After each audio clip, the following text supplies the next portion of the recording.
You will hear a woman phoning about the shared house she is going to move into. First, you have some time to look at questions 1 to 7.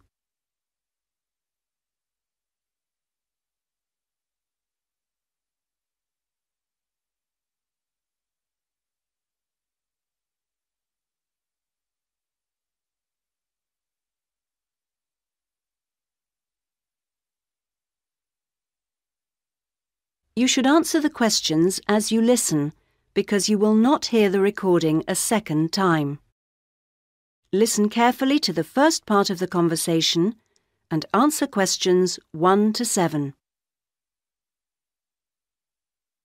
Hello? Hello, this is Hilary. I'm calling about the house. I'm moving in next week. Oh, yes, Hilary. This is Judith. I met you when you came to look at the house. Yes, I just had a few more questions I wanted to ask. Of course. Well, first, about the rent. I realise I didn't check what it included. Yes, that's important. It includes most things. We don't have to pay extra for heating, for example, just for the telephone, which is fair enough, I suppose. Local taxes are part of the rent, so that's not a worry. That's fine. Then I remember I should have sent my letter of reference to the landlord by now, but I haven't got his address. Yes, you should get that off right away. Address it to Mr. Crawley. He's at 14 King Street. Is that in Exford? Yes. And then you'll need to put the postcode, of course. It's AP12 7QT. Got that, thanks. I also realise I don't know exactly what the house has in the way of equipment. Is there a microwave, for example? There isn't. None of us feels the need. Oh, fine. I'm sure I can do without one too. What about a hairdryer? Maybe you should bring one, if you need one. I'll buy one, yes. And TV? Oh, yes. We've got 2, in fact. Was there anything else? I just wondered if there were any rules. Not really. We share the cleaning, things like that. We do have to be careful about loud music. Yes. So we've agreed that there shouldn't be any loud music after 9, and that we don't play music at all in the living room after 10. Up to 11 in your own room's okay, as long as it's not too noisy. That sounds good. And is there somewhere safe I can keep my bike? That's difficult. To be honest, lots do get stolen round here. We haven't got a garage, so we tend to park ours in the garden so that they're hidden from the street. OK. Now, I hope you like cooking. Yes, I do. Do you all have shared meals? Not very often, actually. But when the weather's good in the summer, we like to have a barbecue together, which we do each Wednesday. We tend to go out at weekends. Sounds fun. Before you hear the rest of the conversation, you have some time to look at questions 8 to 10.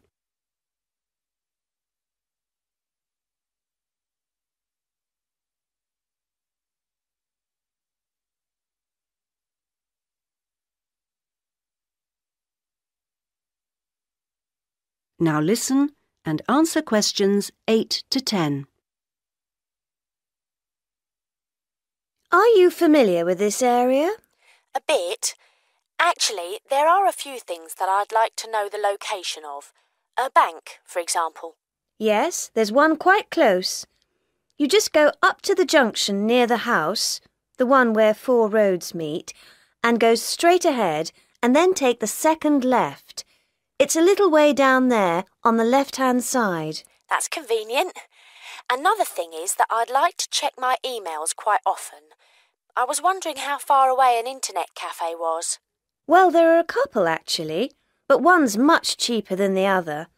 The one I use is very handy. You just go up to the big junction and then, well, I go straight ahead and then turn right so that it's on the right-hand side. Fine. And one last thing. Uh-huh. I need to go to the post office quite often. I'm hoping there's one quite close to the house. You're in luck. You'd walk up to the big junction and then, if you want a nice route, take the street that's slightly to the right. Then you'd want the second left, and you'd find it on the right side of the street. Well, it all sounds great. So, we'll see you in a couple of days' time? Yes. OK. Bye. Bye. That is the end of part 1. You now have half a minute to check your answers.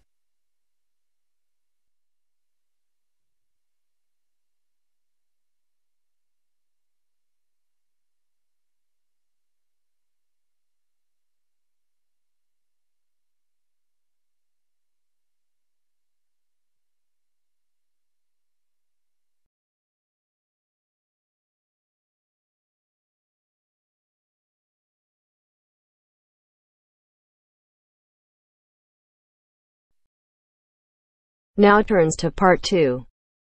Part 2. You will hear a recorded message giving information about an area where tourists can visit to taste local food. First, you will have some time to look at questions 11 to 13.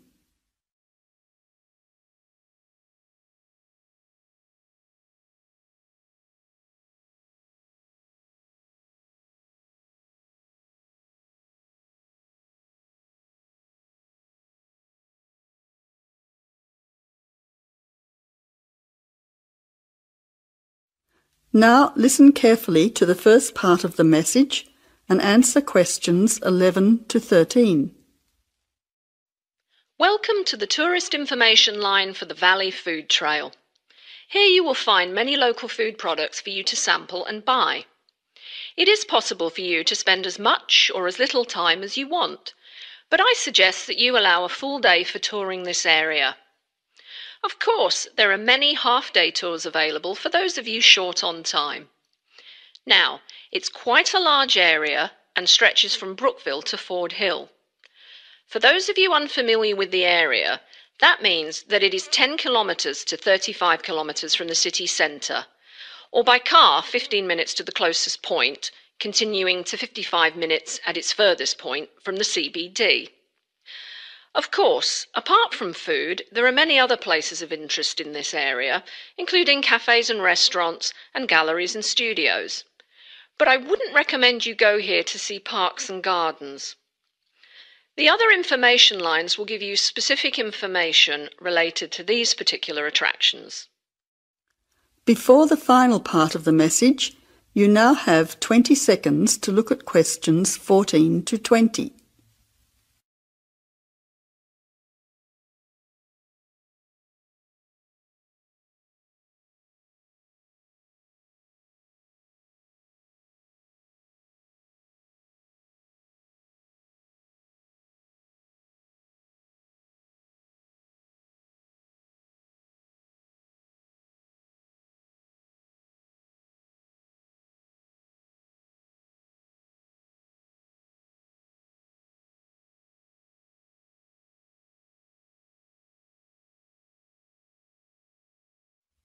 Now answer questions 14 to 20. But let's go back to food. If we begin in Brookville and head north towards Upper Valley in a clockwise direction, passing West Valley on West Road, we cross over Coast Road to come to our first place of interest, Magic Coffee. This is not to be confused with the Coffee House, situated opposite on the other side of the valley on the railway line. Magic Coffee is next to the Chocolate Company, which is on the corner. Just past the ice cream shop on the corner of John Street is the fresh produce shop. A little further north, we have reached Ford Hill, where we can start our drive southwards along Great Northern Highway following the railway line. First, we come to the organic market near the corner of Memorial Avenue, and then to Olive Farm opposite Olive Road.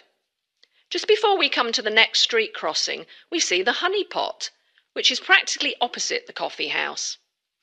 There is another chocolate company which sells nougat as well, just nearby.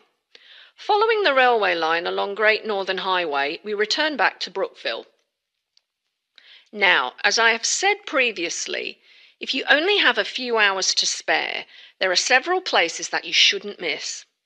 The two chocolate places make equally nice chocolate, but the factory has the added bonus of nougat, unlike the company. Of course, everyone loves ice cream, especially unusual flavours such as coffee and nougat, so the ice creamery is definitely worth a visit. And while the coffee house sells expertly made hot drinks, including hot chocolate, I think your time would be better spent sampling the many products on offer at the organic market.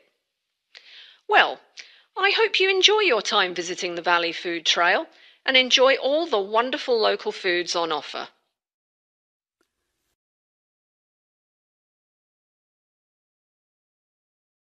That is the end of part 2. You now have half a minute to check your answers.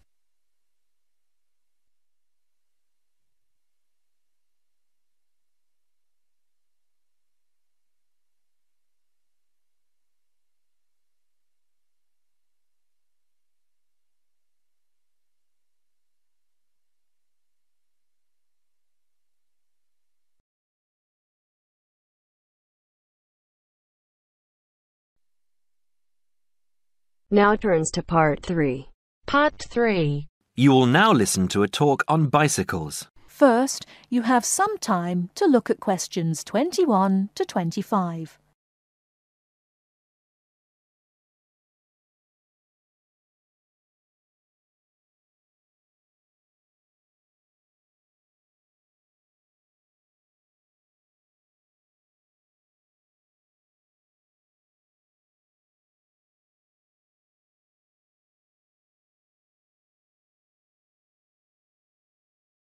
Now listen carefully and answer questions 21 to 25. Today, we're going to talk about the latest bikes for professionals and novices. There's something to suit everyone from price to function. The Atlantis is a touring frame. It's also perfect for commuting and trail riding, and anything short of super fast road riding. The tubes are stout, to take touring loads and trail abuses. The tyre clearances are majestic, so you can fit tyres up to 2.35 inches. It's designed for cantilevers or V-brakes. If you have to limit yourself to just one bike and you want to be able to ride just about anywhere, this is the bike to be on. It is our most popular model for just that reason, and there isn't an unhappy Atlantis owner in the land. The Rambouillet, our all-around road bike, is available either as a frame with fork and headset for $1,400 or as a complete bike for $2,300. Compared to the Atlantis, it is a lighter frame, not intended for loaded touring or rough trail riding. As a road bike, it has side-pull brakes. The Quick Beam is our version of the single-speed bike. We've done it a little better though. The crankset has a 42-34 combination, running an 18-toothed freewheel cog in the rear. And the rear hub is threaded opposite the drive side, so you can install a fixed cog of your own choice. In essence, you can have 4 speeds on the Quick Beam if you choose. The Quick Beam is available as a frame with fork and headset for $900, or as a complete bike for $1,300. This is a rugged, versatile bike that you can ride on the road as well as on rough trail. Before you hear the rest of the talk, you have some time to look at questions 26 to 30.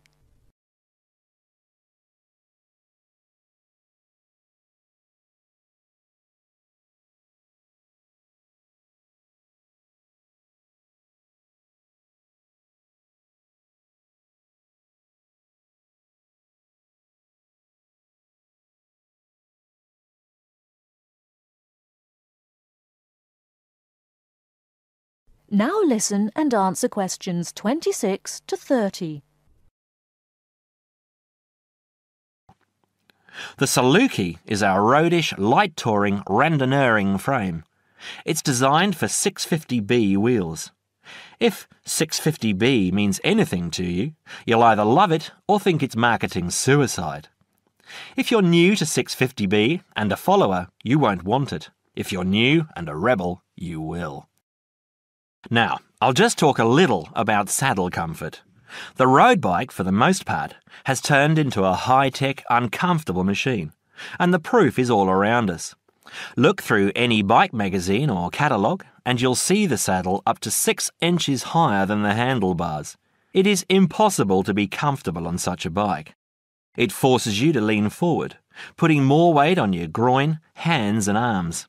People ride these bikes with straight, locked-out arms and wake up with aching backs. They endure it, get used to it, or buy recumbents. When we custom design a bike for you, you'll be able to get a comfortable position. Your back will be between 45 and 50 degrees, and there will be a noticeable bend in the arms. And most importantly, your arms won't be supporting your body weight. You won't have to look up to look ahead, because you won't be hunched over and low. That means our bikes are more accessible for riding on the flats, or even for short climbs. We consider this when we design and build your custom frame. That is the end of part 3. You now have half a minute to check your answers.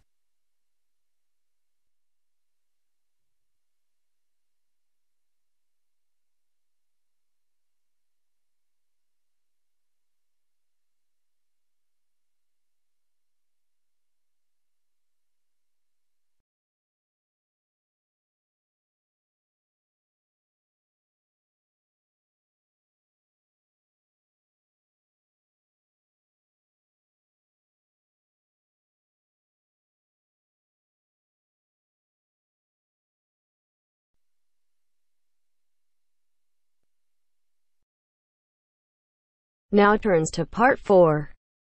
Part 4. You will hear part of a lecture on the current and future use of mobile phones. You now have 30 seconds to read questions 31 to 35.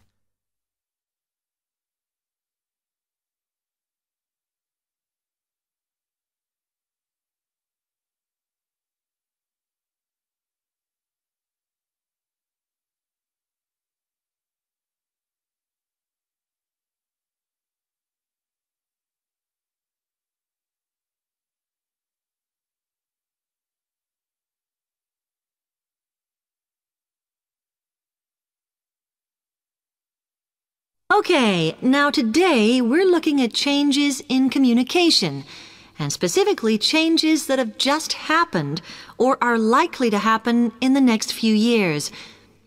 Key to this is the mobile phone, which is increasingly being seen as an all-purpose system rather than just a phone.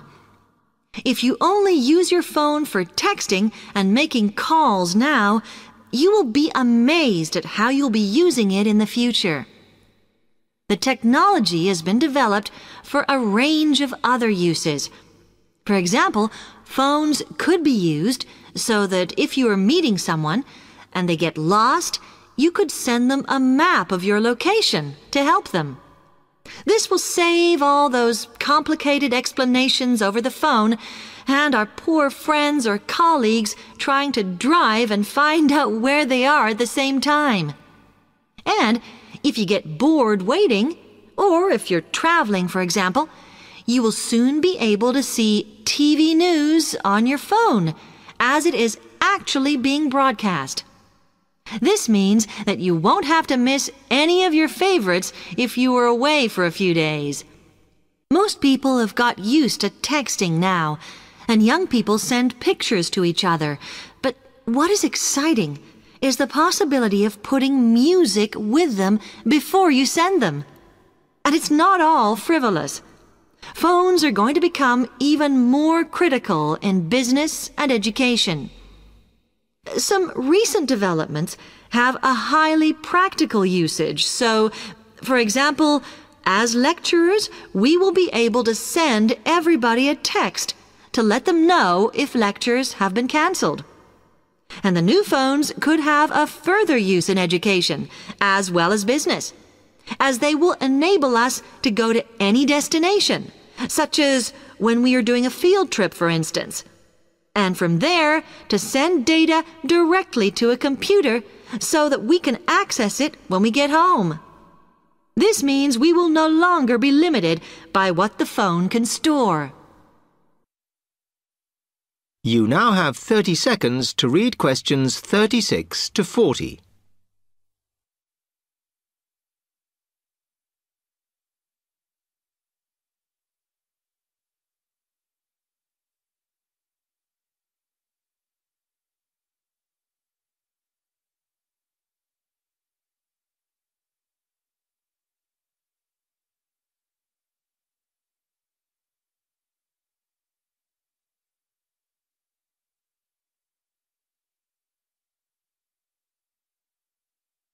And it's interesting to look at the different ways that men and women use phones now, as that does affect how the technology will develop.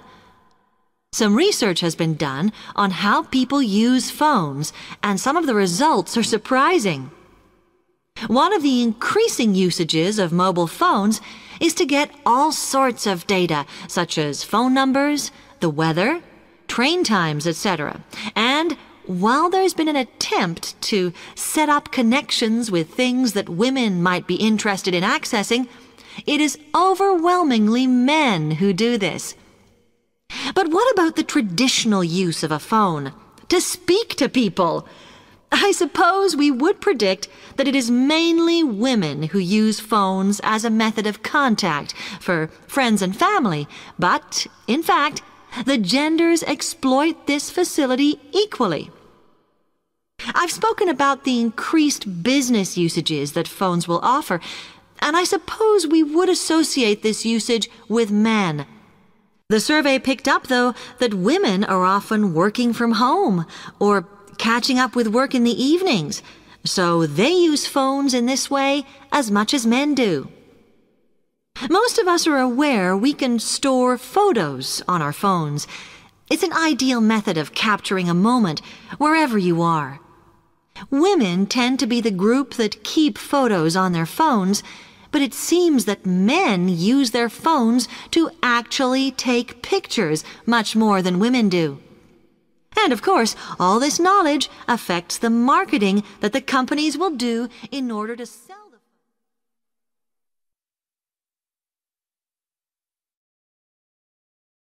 That is the end of part 4. You now have half a minute.